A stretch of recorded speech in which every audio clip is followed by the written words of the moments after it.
ওয়ামিনান নাসি মান ইয়াকুলু আমান্না বিল্লাহ, তারা বলবে আমরা ঈমানদার। তারা কি বলবে? তারা বলবে আমরা ঈমানদার, আমরা নামাজ পড়ি, আমরা রোজা রাখি, আমরা হজ করি, আমরা যাকাত দেই, আমরা পর্দা করি, আমরা হালাল খাই, আমরা ঈমানদার। কি বলেন? এই কাজগুলি ঈমানদারের কাজ না? আর যখন কাজ কিনা, এগুলি ঈমানদারের কাজ। আর তারা বলবে কি? আমরা আখিরাত বিশ্বাস করি, পরকাল বিশ্বাস করি, হিসাব নিকাশের কথা বিশ্বাস করি,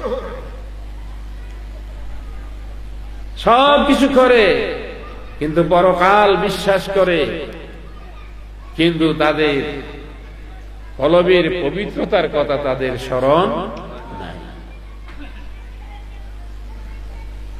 আল্লাহ পাক বলছেন, যদিও তারা নামাজ পড়ে, রোজা রাখে, হজ করে, সবকিছু করে, পরকাল বিশ্বাস করে, কিন্তু আসলে তারা প্রকৃত মুমিন না। কার কথা? কার কথা? আল্লাহর কথা। কারণ আল্লাহ পাক বলছেন, প্রকৃত মুমিন হবে ওই ব্যক্তি যার কলবের পবিত্রতা অর্জন হয়েছে।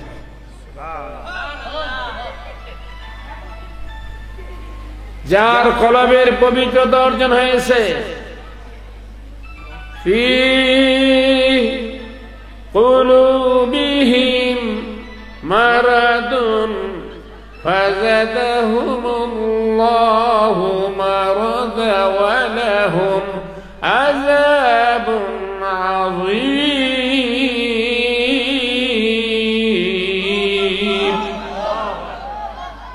তাদের জন্য রয়েছে শক্ত আযাব।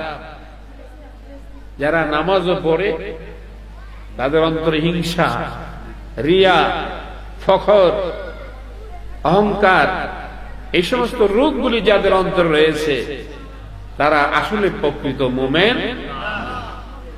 তাদেরকে মুমিন হওয়ার জন্য খানকা শরীফের আওতাভুক্ত হতে হবে। কলবের পবিত্রতা অর্জন করার জন্য একমাত্র মেডিসিন, ঔষধ হয়েছে আল্লাহর জিকির। রাসূল সাল্লাল্লাহু আলাইহি সাল্লাম সাহাবায়ে কেরামদেরকে জিকির শিক্ষা দিয়েছেন এবং তিনি ঘোষণা করে দিয়েছেন যে মানুষের অন্তরের পবিত্রতা অর্জন করার একমাত্র মাধ্যম হইল আল্লাহর জিকির। জোরে বলুন সুবহানাল্লাহ। লিকুল্লি শাইইন সিকালাতুন সিকালাতুল কুলুবি যিকরুল্লাহ। একমাত্র আল্লাহর জিকিরের দ্বারা মানুষের অন্তর পরিষ্কার হয়। কিরকম পরিষ্কার হয়? আল্লাহ জিকির করতে করতে করতে করতে বান্দার দিল এমন পরিষ্কার হয়ে যাবে, সাফ হোকর জবকে আয়ে দিল আয়ে না হু জায়েগা, নূরে ওয়াহদত খুদ বে খুদ জলো ওয়া नमा হু জায়েগা। মানুষ যখন আল্লাহ জিকির করতে থাকে, জিকির করতে তার কলবটা যখন পরিষ্কার হয়ে যায়, তখন তার কলবের মধ্যে একটা ঈমানের আলো জ্বলে ওঠে। যেরকম সুবহানাল্লাহ, ঈমানের নূর তার কলবের মধ্যে প্রকাশ হয়। আর সেই নূরের দ্বারা সে আল্লাহর গায়েবের বস্তুগুলি, অর্থাৎ ফেরেশতাদের সঙ্গে তার দেখা হয়, কবরের আযাব সে দেখতে পারে, আল্লাহর জান্নাত জাহান্নাম সে দুনিয়া থেকেই দেখতে পারে। যেরকম সুবহানাল্লাহ, গায়েবের বস্তুগুলি দেখার মতো শক্তি তার ঈমানের মধ্যে এসে যায়। তখন তার গলায় ছুরি দিলেও সে ঈমান হারা হয় না। জোরে বলুন সুবহানাল্লাহ। তাকে যত কিছুই করা হোক, যত শাস্তি দেওয়া হোক, কিন্তু সে তার ঈমান থেকে বিচ্যুত হয় না।